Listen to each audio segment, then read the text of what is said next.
They say every city hides its secrets, but this city hides monsters. Japan, a land once known for peace and technology, now lives under constant fear.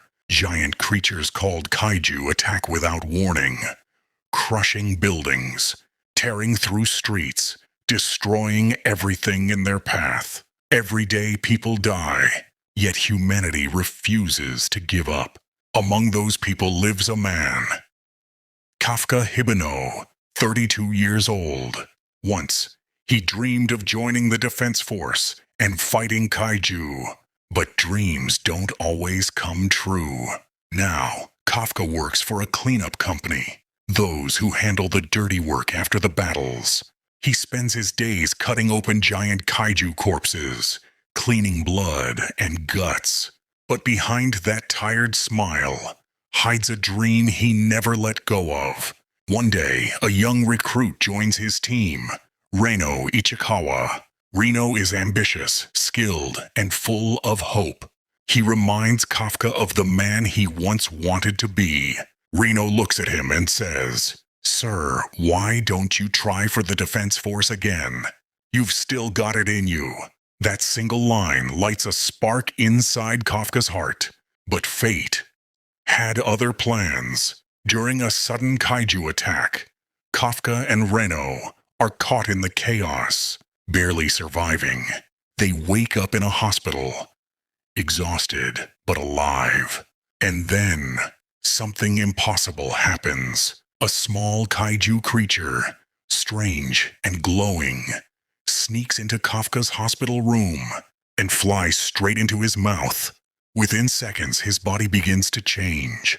His bones crack, muscles expand, his eyes burn bright. And Kafka Hibino transforms into a monster, a kaiju with the mind of a man. The world would soon call him Kaiju No. 8. At first, Kafka is horrified. He can't recognize himself. His reflection is a nightmare.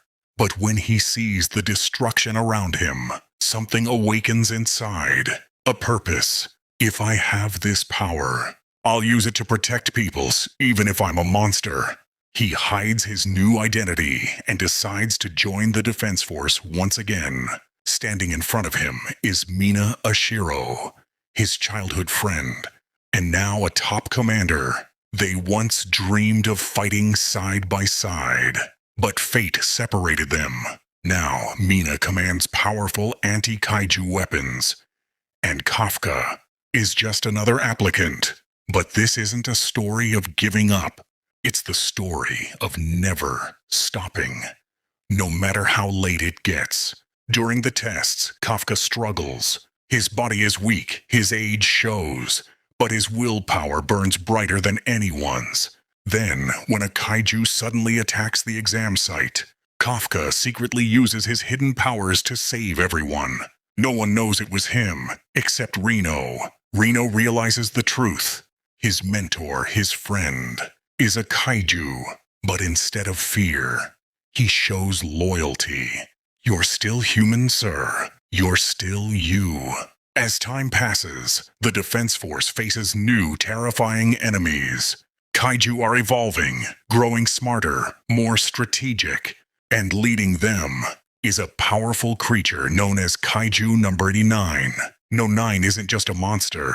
He can take human form, enter human bodies, and plan from within. It's no longer a war between humans and monsters. It's a war between what's left of humanity and what's trying to replace it. Meanwhile, Kafka's secret is slowly coming out. He keeps saving people as Kaiju No. 8, but the defense force begins to suspect him. Mina starts to wonder, could her old friend be the creature they're hunting?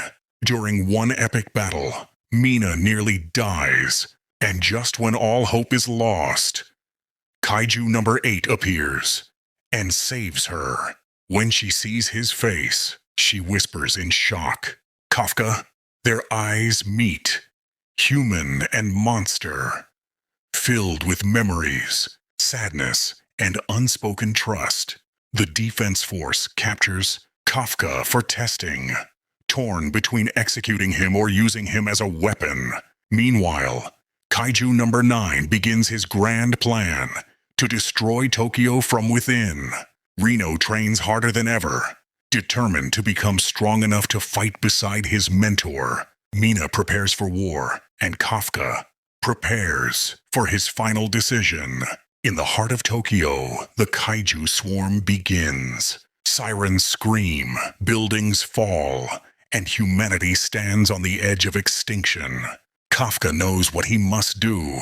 He unleashes his full kaiju form, even if it means losing himself forever.